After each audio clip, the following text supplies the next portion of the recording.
you know how we're running some of our archive episodes through August to inspire our new listeners perhaps to go back a bit into these archives and find some choice episodes. Well, this week we've selected the one we did with the amazing trainer and global behaviourist Victoria Stilwell, explaining lots of top tips about how you can get the very best out of your pooch. I'm Anna Webb. Welcome to A Dog's Life.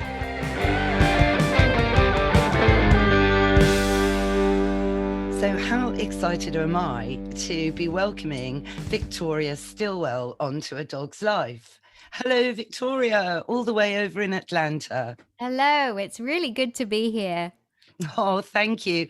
Oh, well, I must say, I absolutely adore your new It's Me or the Dog series that has just aired in the UK. Because I remember the first series that was it 2005 or 2006, Victoria? Yes, you're right. It was both. It started early 2005 and then we went to 2006 as well, and then into a little bit of 2007. So it was about 2 years in the UK. Yeah. And it was, a weekly must watch. And, I learned so much from that series. And, it's always special because that was the era when, I had my first bull terrier, Molly, and I was throwing myself into the world of dogs. So very nostalgic in a way. But what do you think, with all the changes that have gone on in this time, Victoria, not to mention, or not least to mention, I should say, the pandemic. Do you think, filming this second series here in the UK, that UK pet parents are more informed now or less informed than they were in 2006 or about the same?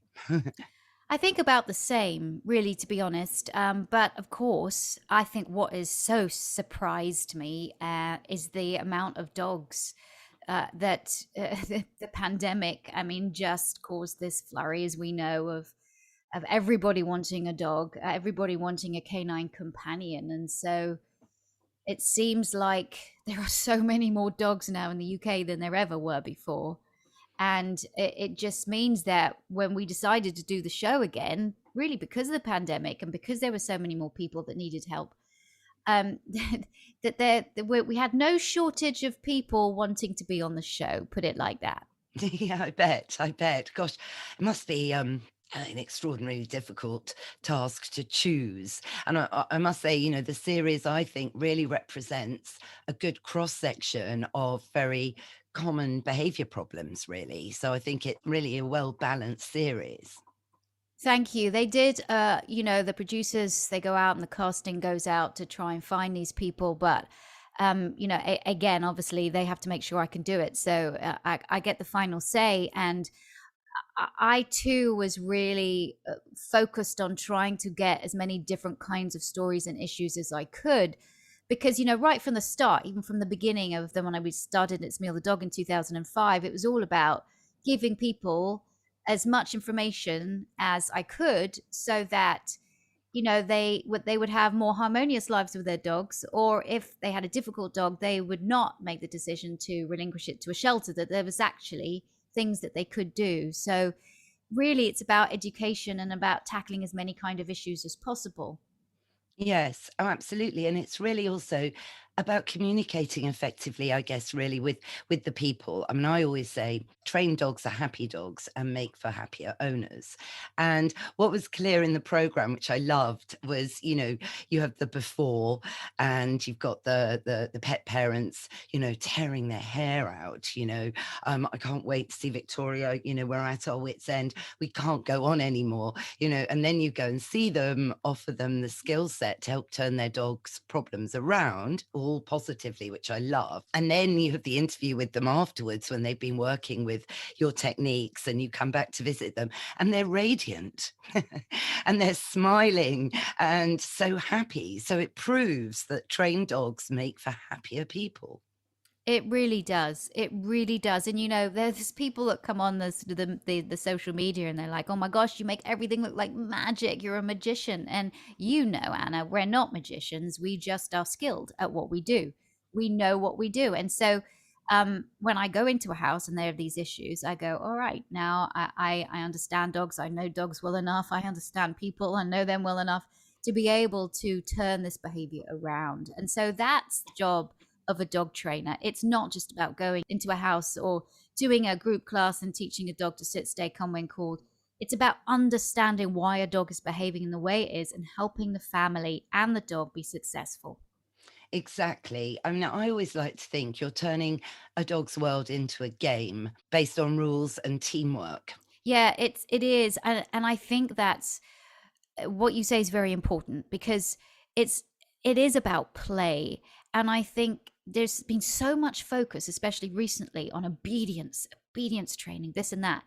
People forget to actually just play with their dogs, hang out with their dogs, and I think that play is one of the best ways you can build a bond with your dog. One of the best ways you can improve a relationship that you have with your dog is through play. And that might be a game of tug, it might be a problem solving puzzle, it might be a dog sport or something, but play is at the very heart of the human canine relationship. Yeah, it really is. I remember an episode from the very first series, and it was a couple. She reminded me a bit of Debbie Harry, actually. And they had a lurcher. Gosh, I can't remember his name. And he Lucy, I hated, think it was. yeah, hated the postman, absolutely hated the postman, Yes, and would raid the fridge. So, yes. and because they lived quite open plan, which is another of my bugbears. I don't know what you think about this, but do you think open plan living is hindering our relationships with dogs and encouraging separation anxiety? When you mean open plan living, do you mean actually sort of structurally open plan living? Yes, yes, yes, open plan so that, the kitchen and the lounge and, the bedroom is all open really, Yeah. warehousey style. So there's no rooms, no separate rooms. Yeah, and of course, I live in America where really most of the houses that are being built now are more open plan. Mm, And I basically work in those kind of homes. Well, actually, I do less private consults now because of just time. But when I used to do them, I would become. I mean, all of these houses were open plan, so I think it's really important that the problem with open plan is that the dog doesn't really have a safe space to retreat to if it needs to. So in all of these places, I would create one. This is the dog safe zone. This is the place that the dog can go to when the dog needs a little bit of away time. This is a child-free zone, so children cannot go there. And if the dog practices avoidance and takes themselves away, they're saying they need a little bit of rest time. So I think, whatever kind of home you live in, it's important to give your dog its own space.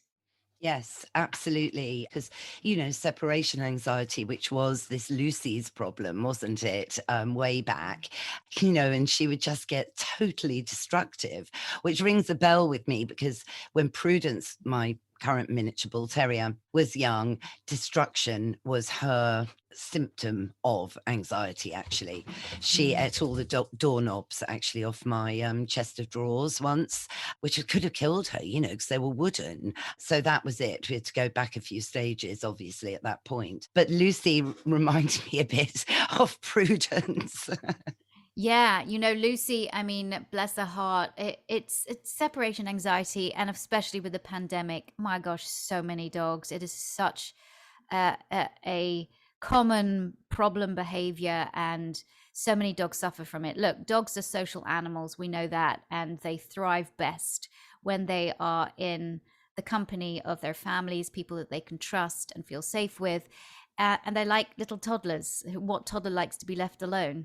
Same thing with dogs. We know that cognitively these dogs have the cognitive abilities of 2 to 3 year old children. So that's why I say they're like toddlers, and they remain that throughout their lives.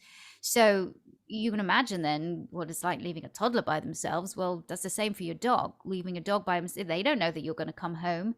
And so this separation anxiety manifests itself in so many ways. In fact, we've got a dog coming up because we've got the second part of the new series airing in the new year, and we've got a dog, a Staffordshire Bull Terrier, that actually really manifests anxiety as well by destructiveness and truly destroying everything. Oh gosh, and that could be very destructive, couldn't it really? I mean, I'm grateful we still have all our skirting boards, all the rest of it. It was just very targeted to things that were mine. So Prudence actually managed to get a handbag off a hook, okay, in another room, take it into my bedroom, and then ruin the zip and break the handle in half, and then just left it as if to say, "There, you go away again, and it'll be your Chelsea boots next time." I do think chewing on an object that has your scent on it is almost a comfort thing, and that's why so much of this destruction is targeted on things like remote controls or bags or shoes that have that has a stronger scent on them. But also we see other manifestations of separation anxiety on places where, especially doorways, where people come and go. So it's sort of targeted on doorways or windowsills where the dog wants to get out. Yeah, no, it is awful. I mean, it is so sad, and it's so easy to train a dog to be left alone as well. But of course, it just takes a lot of time and energy and patience. And it's like you say at the top of the show, there are no dogs, but it's all about teaching. I think, is that the right phrase, Yeah, no, Victoria? no bad dogs, but it is all about teaching. And I don't actually use the word training. I use the word teaching because I think training, again, I want to move away from that these dogs have got to be obedient to you all the time. I think we've kind of focusing we're missing the most important part, which is the dog's cognitive experience, the emotional experience as well, but also this idea of that this obedience and it's really, yeah, we want to give our dogs life skills. I call them life skills, but we need to sort of kind of really empower our dogs, because if we empower our dogs and encourage their confidence and encourage them or find ways that we can make living in our homes easier, then we're going to have less issues. These dogs are going to have less issues living in our environment. So that's why I say teaching, because training seems to have like this connotation of obedience, where teaching is a little bit more gentle. Absolutely. And I think it's so important to, understand from, the human perspective, and be really affable and have a sense of humor and be approachable, I think, as well. So it's the human to human skills that I think matter just as much as being able to communicate with their dog and help, guide them to, getting what they want to have the best of their dog. Yeah, when students of mine, when I'm at my academy, and I say to them, "Look, you really don't want to be a dog trainer if you don't like people. That's it. This is not your career, because in order to teach dogs, train dogs, you have to love people as well, or at least respect them, or at least be able to cope with them, because you are motivating that client to be." To work with their dog, and without that they're not going to do it. So I always say your client is the most important trainer slash teacher in that dog's life, not you. Absolutely, and really praising them and seeing, but I love making people smile. I mean, today Yes. with this little Pomeranian who was 7 months and the owner admitted hadn't been trained at all, couldn't sit, do anything. And, by the end of the session, she had learnt sit and down and had learnt to jump onto her lap and then to be picked up because that was missing. A tiny little Pom, gorgeous little thing, and taught touch and some other focus tools. And, she was so happy. I mean, the grin on her face just made my day, and I think that's great to make people happy. Oh yeah, 100%. There is nothing better than seeing people smile. And we're really creating, I see trainers, our role as we're sort of, there's the dog on one side of the bridge and the human being on the other side of the bridge, and the trainer's job is to get them to meet in the middle of the bridge, create harmony. So we're really bridging that gap between dog and owner. We're translators, really, Yes. and creating that harmony. Yeah, and talking of translation, there was one episode that, I loved the dogs in it, Vinny and Arnie, Oh, where yes.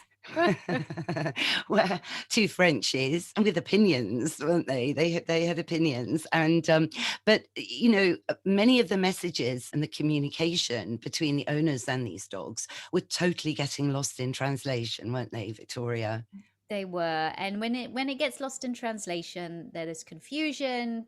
Dogs don't know what to do, then they're just going to behave like dogs. People don't know what to do, and then it all falls apart. And so that's when I go into these homes, I might have an idea of what I'm going to do with the families. I see a short video before, the couple of months before we start planning. But actually, when I meet them, when you see me meet them on screen, that's the first time that I go into the house and meet the dogs and the people. And I like it that way because it's genuine, right? That's Mm. important. But it, when I go in, I might have a sort of an idea of what I'm going to do. And then when I go in and I go, oh, there's a lot more here that needs addressing. And that was the case with Vinny and Arnie. Oh, my goodness. But, again, their guardians, caretakers, loved them so much. And so I knew that I'm working with great people here that are going to work with their dogs because they do want their lives were just so overtaken by these dogs. And really what it was just some simple fixes. That's what it was. And it really helped change their lives. Yes, looking objectively and turning things around from the dog's perspective, really. And yeah, no, that was really great to see how that all turned around. But yes, I don't know how about you in America right now, but certainly here we've got this issue where London parks had actually got really quite calm for a while, Victoria, because we had all of the hoodies and, the poor staffies that were being used, instead of knives for a while in London. That was quite a big Right. trend, which, is terrible. And it led to, a lot of discrimination against the bull breeds, which I know, you're obviously dead against as well. But now we hardly ever see any staffies in the park. And there's lots and lots and lots of designer crossbreeds everywhere. But since the pandemic, none of these pandemic puppies appeared to me to have a recall. So someone did some research that said that 45% of pet parents at the moment hate walking their dogs because of other dogs running up, not having a recall, causing commotion, being a nuisance. And do you see that in the States at the moment? Well, the states, and depending on where you live, but in most cities, they have very strict lead laws. So you actually cannot let your dog off the lead. So we don't have the problem of dogs running up to other dogs Right. as much as you do in the United Kingdom. And in one way, it's good, but in another way, we see here a bit more lead reactivity, and because dogs don't really get that chance to run around, and so it's different in the UK. But yes, I would say that it's a hard one, isn't it? Because a lot of your green parks and green areas are off lead spaces. So so I say, look, if your dog is not if your dog is not a sociable dog, and if your dog lacks confidence, then try and walk your dog in different areas where and hope that other dog owners aren't, because you cannot trust them, because too many people are letting their dogs off without a good recall. They make excuses for their dogs. They haven't done the teaching, and their dogs are running around causing havoc. And so, unfortunately, it's the good people that are having to sort of modulate and self-modulate their own behavior and walk their dogs in different places because of the others that are out of control.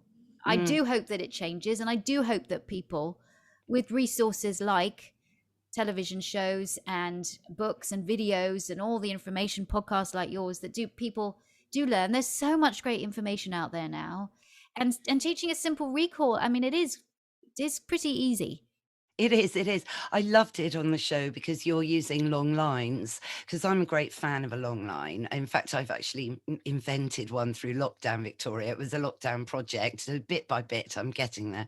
And Great. it's a 5 meter orange biothan one. So it's super light and super wipeable and indoor and outdoor use and all of this. So I'm quite proud of it, and it's very bright. And they're just great, aren't they? I Mm. like 5 meter ones. I know they can be 10 meters or even more, but for I think London parks, 5 meters is enough, to begin the recall work. But Yes. why do you love them as well? I do. I'm not an extendable lead kind of person. Oh, So no, the no, the no, no, lead that, no. yeah, and you know that that extendable leads can be really problematic. But how then do you let your dog have time and can range a little bit further away from you? Well, it's using the long line, and so I do use long lines in teaching. I mean, I've spent many years as well working with police dogs here in the United States.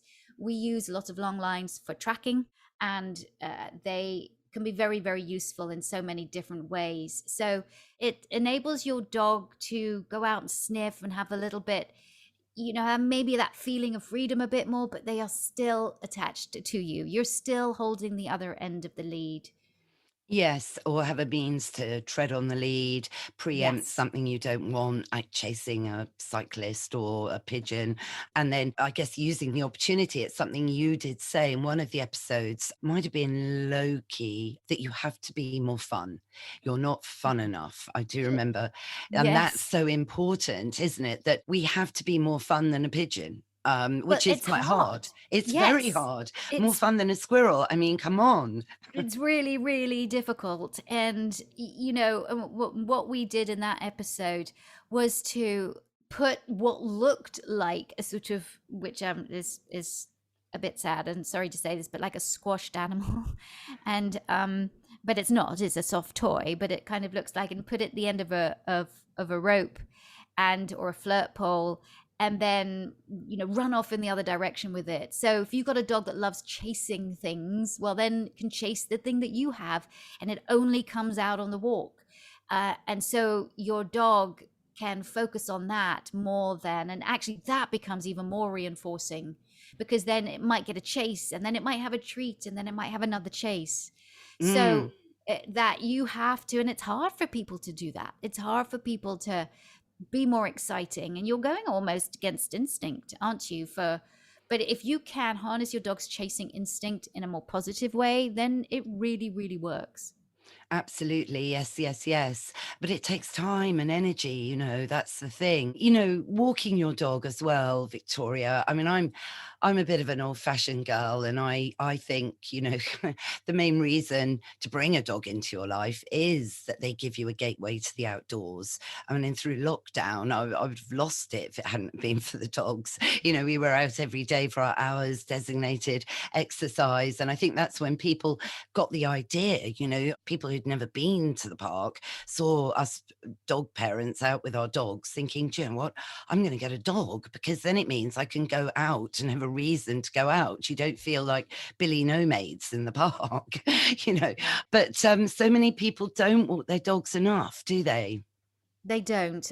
Exercise, we know how we feel when we don't exercise. And right now, I've been doing where I'm building a whole load of new courses and online courses. And so I'm spending a lot of time by the computer, and I'm not getting out enough. And I just sort of feel a bit stodgy and a bit like, ugh, and a bit just a bit bored and a bit, flat. And just exercise releases those pleasurable endorphins. When we get out, we feel better. Same for our dogs. So important. And it's that's probably the easiest thing you can do. Tell somebody to go exercise with their dog. It can be problematic for some people if they've got difficult dogs, but it can it can help. But there's a lot of, and I hate to say it, but there are a lot of lazy people out there. And the pandemic, as we've said, added so many dogs to the UK. So they got these pandemic puppies. The puppy farms were very happy about it. And it was like an influx of puppies into the UK, and so expensive. And now, of course, these dogs are adolescents and adults. And now there's issues. I So, know. and now people are going back to work. Oh my gosh, I'm working and I don't have time to walk my dog. Well, you know what? Sorry, but you make time. I love that. And you know what? It's National Walk Your Dog Month in the UK at the moment because it is January. And this is a social media campaign that over the last couple of years, Victoria, has really gained momentum. So I've been behind it because I say I'm an old fashioned girl that likes to walk her own dogs. And I think that's great. So, it's good to talk about it on this episode. Get out there, work through your dog's issues, they'll lessen. Desensitization is a great thing. Get to know your dog. If you don't walk your dog, you'll never get to know your dog. And time's short with your dog. And it's all over too quickly, as you and I know. And you don't want to have any regrets. No, you don't. I have, look, I have two senior dogs now. I got my Bella when she was 11, actually. She's now 14. And then I have my Jasmine, and she's about nearly 12. So yeah, I just, I have dedicated my life to making their lives as best as they can possibly be. And so I know that when their time comes, that they will have had the most amazing life with me. And sometimes I don't want to go out and walk. Sometimes I don't want to, I feel like, oh, it's cold outside. I want to stay here. No, get up, put your boots on and your coat, listen to your phone or your music, and go out and take your dog for a walk. Yes. Yes, even a short one, because Even it's a that short one, yes. it's tapping into their olfaction. I love that episode. I think it was in Brooklyn. It was from the American series, and it was a black German Shepherd involved and a great New York couple, and I just love the way they talk. It's brilliant, and Yes. and the one, and they ended up training or starting to train the dog to be a search and rescue dog, and I loved that because again they were so happy to have found a purpose for their dog. Yeah. And Sasha, she was a German Shepherd. She was actually a Czech bred, so from the Czech Republic. And so she was from a line of working dogs, and now she's in Hoboken, which is just outside New York City. And she is living in a small apartment. A lovely couple, but she didn't want the dog. He loved the dog. And what was happening is that Hoboken has they planted lots of trees and along the streets, and there's not a lot of green space there, but these tree trunks were very, very small. And so they were absolutely perfect for Sasha to go up and attach her mouth to them and not let go. So, Mm. and because you had about 15 trees along one street, she stopped at every tree and attacked every tree. And in fact, down her road, you'd see teeth marks on every tree trunk because they couldn't walk past the tree without her going and attacking it. Well, when I gave her a Kong to walk with, which she really liked, so she didn't go towards these trees. But then we found a purpose for her. So I'm a great one for trying to find what does the dog really love doing, or what do I think the dog's going to be really good at doing, and doing it. And Yeah, so yeah. dog sports and activities and scenting and scent work and all things like that, and agility. For example, the Staffordshire Bull Terrier I was talking about, who had the real destruction, we did agility with her. She's an amazing agility dog. And it's a release. And it's great teamwork as well. It's something that you and your dog can do together. Exactly. Days out, with your dog. I love doggy dancing, as you know. I think that's, and people laugh, but, for me, that's the most harmonious, amazing precision teamwork ever. But no, I'm going to impress you now, Victoria, just to make you giggle, actually, as well. So Prudence, who's now sat beside me, so you probably hear her breathing.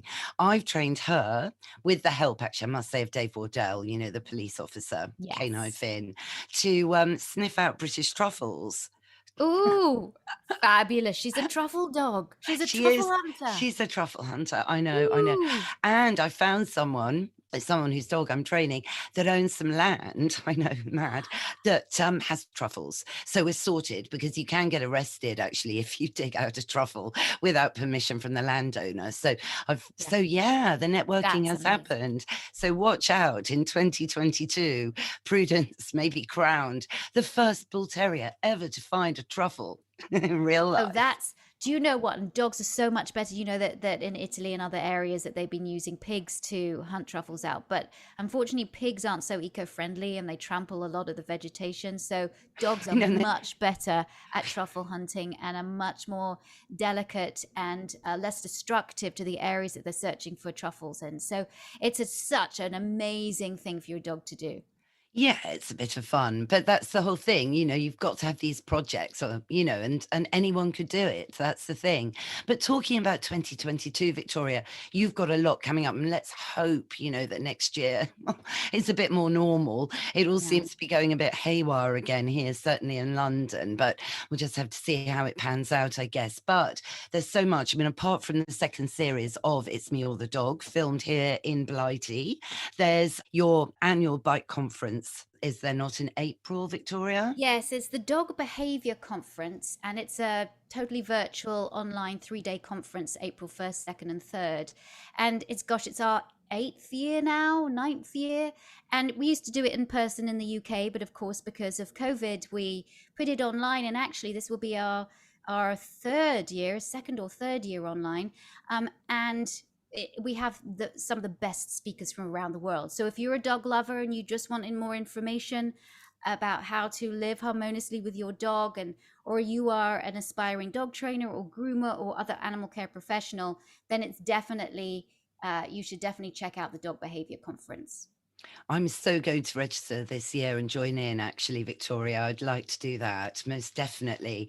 But there's also, kind of noise occurring about regulation, isn't there, in the dog training community or dog teaching community? Yes, there is. And look, I mean, for so long, dog training, well, it's never been regulated. And so anybody can set themselves up as a dog trainer. And you know how much it takes. How long have we been doing this? How much it takes to gather the skill, the knowledge, to work with these animals and with people. So it's really hard to get regulation, because how do you regulate? How do you get people on board? So there 10 organizations got together a couple of years ago and said they wanted to sort this out so that they could address the needs for self-regulation and improvement of dog welfare in the dog training industry. So we set up a charter, and it's a model to bring together organizations. It's sort of a shared vision of standards and accountability. And we set up the charter group, which now we're releasing. It is just being released. And so it basically it makes a clear statement regarding the future direction of the dog behavior and training industry. And it's in relation to professional standards, tools, and methodologies. For example, organizations cannot join if they do not, if they use check chains, choke chains, or shock collars and things like that. We just, and your equipment as well as your methods have to really improve your dog's welfare. And so it's really, it's the first time that organizations which have historically been in competition with each other have seen a problem, come together, addressed it. And these are the major organizations: APDT, IMDT, Interdogs, VSPDT, my organization, VSA, we've got ACE Dog Training. And so many of these top organizations that have come together to ethically, so that we're concerned with the ethical welfare conduct of Mm. all of our members. So that's the UK Dog Behavior and Training Charter, and you can find out more by going to ukdogcharter.org. And if you sort of go and look at the founding members on there, you'll be able to find a trainer that uses positive methods and has the welfare of your dog it topmost in their mind. So we're very excited that the charter now is out there for people to use. It's brilliant. I think that's a great idea, and it's great to see people coming together to work, collaboratively, I think. 'Cause I think so much more about collaboration now, post-pandemic. We've all had a bit of a wake-up call, and that's something I was surprised about on the series, to see Max, the big Saint Bernard, when you arrived, he was on a choke chain, and you Yes. said very politely to the lady, and I loved it. I was watching, and you went, "You see, the thing is, I don't agree with this collar." Well, I mean, it's look, I have to be very diplomatic, but no, and I think it's all very well to say I don't agree with something, or I don't like something, or I don't think it's effective, unless you are prepared to show them something else that is effective Well, and that yes, works better. And that's why I designed my positively no pull harness, because it does take welfare into account. It takes pressure off that neck. And even though Max is 160 pound, 12 stone, St. Bernard, and he's huge. very strong, that he was still able to pull her with that choke chain, and his neck, was still being damaged. Well, I know, because his eyes were getting red as he was Oh, almost choking himself. But yes. she wasn't being a nasty person using Oh, it. no, no, no. I mean, She was that was just desperate.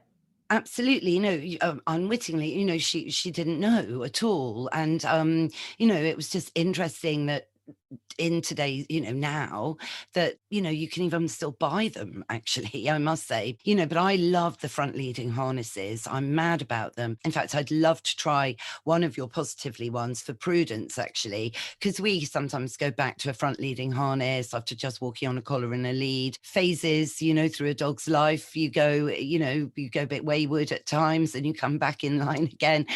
So I think they're brilliant, the front leading harness. So Max, the Labradoodle puppy I trained today, I recommended a front leading harness, and he was out on it today, only our second session, walking to heel perfectly, and making his owner so proud, which just is a win-win. Yeah, it is. And it takes pressure off that neck. And, I always say, look, use different bits of equipment as long as they are safe. And so, you can use different kinds of harnesses, right? And I'm a great believer of, you don't wear the same clothes every day. Why should your dog? And so I have about 3 different harnesses for my dogs. One of them is my own harness, but I use other people's as well. So I'm a great believer in that. But it's the front clip, isn't it, really? Because otherwise, Yes. otherwise I feel you just turn a dog into a, a sled dog. Oh yeah, Woo! no, the front clip is for dogs that don't pull. You can use a back clip harness, but the front clip harness really helps, because that's sort of your dog's center of gravity is between the shoulders and the chest as well.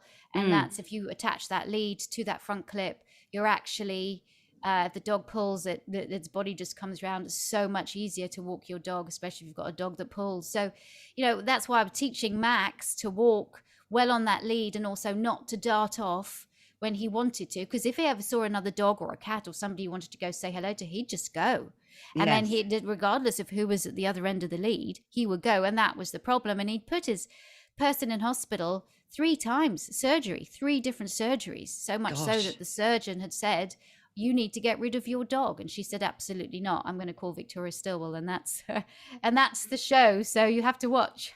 Yeah, no, it's a great show. I really suggest that everyone, stocks up on catch up before the second series hits. So when does it hit? Well, it's going to be sometime January, February, March. It all depends on their schedule, but you can catch up on the latest shows. You can go to Discovery, the UK Discovery, the online one, the online Yeah, platform. But also it's on the It's Me or the Dog Facebook. It's on my Facebook, Victoria Stilwell. There's just clips from the English show if you just want short clips, and also it'll be on the It's Me or the Dog YouTube channel, which it means people can access it all the time. So, but it will be again on the Really channel sometime very shortly in the new year. Another 10 episodes. oh, great. So I can't wait for that. Can't wait. Thank you, Victoria. I mean, are you going to be over in the UK to meet up anytime soon? I'm hoping to be. I'm hoping to be. Obviously, I won't be at Crofts because we thought, even again, I don't know whether it's. Hopefully, it might go on this. I don't know, but I don't think I'll be over there. But I do have potential some other things, and of course, my family is over there, so I do come over. And I hope that one day the dog behavior conference will be in person again. But I guess the good thing about the dog behavior conference being online now is that it doesn't matter where in the world you are, you can join. So for people who want to find more information about that, they go to dogbehaviorconference.com and please register. Amazing. Yes, everyone must register, definitely. Well, thank you, Victoria. And I really hope we can have a catch up, maybe chat about the second series. Thank you very much for having me. I love your podcast and I really appreciate it. And yes, anytime. Oh, thank you so much. Hey, Mr. Binks, that's our show. What did you think? Yes, I knew you'd feel inspired listening to Victoria chat about dog teaching. What's that? Yes, you're right. It's time for Woof of the Week. As I always like to say, trained dogs are happy dogs, and they certainly make for happier owners. Well, I hope you all enjoyed it. If you did, please rate and review the show wherever you tune into your podcasts. Thanks, of course, to Mike Hansen, my amazing producer, for all the music and production as ever. Find out more about him at Pod People UK. I'm at Anna Webb Dogs, or have a little snoop around my website, annawebb.co.uk. What's that, Mr. Binks? Yes, we will be in your feed next week, so why don't you subscribe now? It's free and you'll never miss another show. Bye for now.